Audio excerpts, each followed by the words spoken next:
17 सितंबर को हर वर्ष विश्वकर्मा जयंती मनाई जाती है। तो जितने भी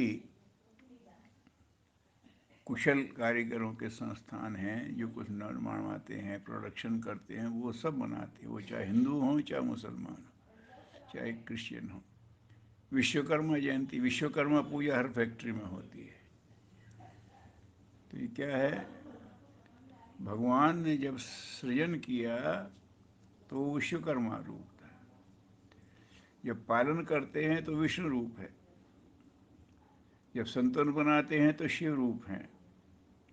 तो ये भगवान का सृजनशील स्वरूप, उसका प्रतीक है विश्वकर्मा, विश्व को जिसने किया, ऐसे देवता।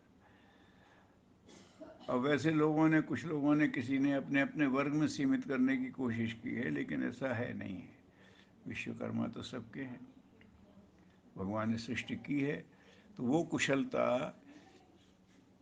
यही सृष्टि उपाई त्रिविध बनाई, संग सहाय न दूजा, कोई सहायक नहीं है, ऐसा होता है विश्वकर्मा।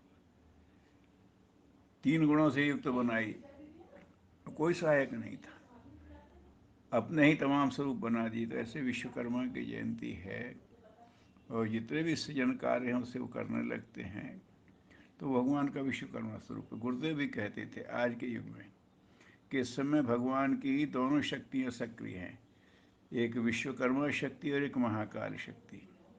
नया युग लाना है, तो नए युग में परिवर्तन तो भगवान ले आएगा, लेकिन जो मनुष्य हैं वो उसके अनुकूल हो जाएं, उनके व्यक्तित्व उस लायक हो जाएं, उनका मानस, उनका चरित्र उसके सूट ढलने लगे। तो ये काम विश्वकर्मा शक्ति कर रही है, लोगों को प्रेरित कर रही है सही दिशा में, और वो घिस पटा करके, मतलब एक नई जगह फिट करना है तो विश्वकर्मा है, जानते हैं।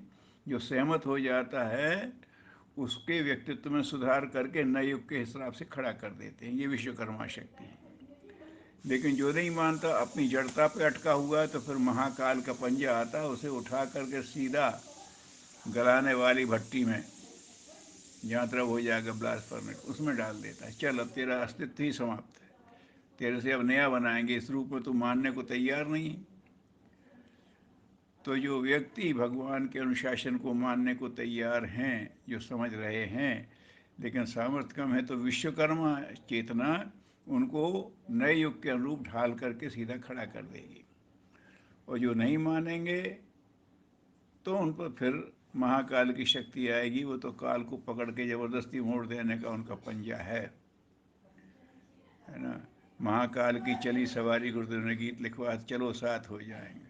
उसी में आता है, जो ना संभल पाएंगे अपने आप को चल जाएंगे। फिर वो देखता नहीं है महाकाल, आ जाओ रास्ते पर, नहीं तो ठीक है।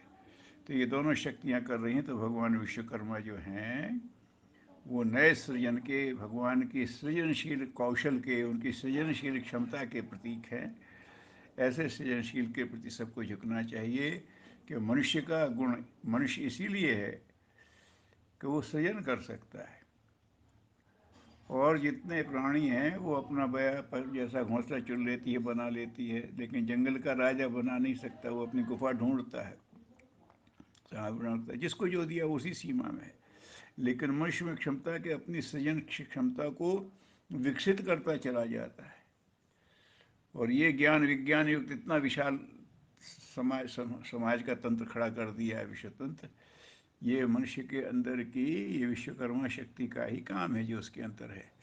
तो इस शक्ति को समझना चाहिए। और ईश्वरीय शक्ति है तो सृजन को हमेशा लोकहित की धारा में लगाना चाहिए। सृजनशील व्यक्ति विध्वंस के साधन भी बनाने लगे, ये गलत है, भगवान के अनुशासन का उल्लंघन है, भगवान विश्वकर्मा शक्ति का अपमान है एक तरह से। तो मनुष्य को विश्वकर्मा शक्ति से प्रेरणा लेकर के अपनी सृजनशीलता को सही दिशा में लगाना चाहिए। ओम शांति।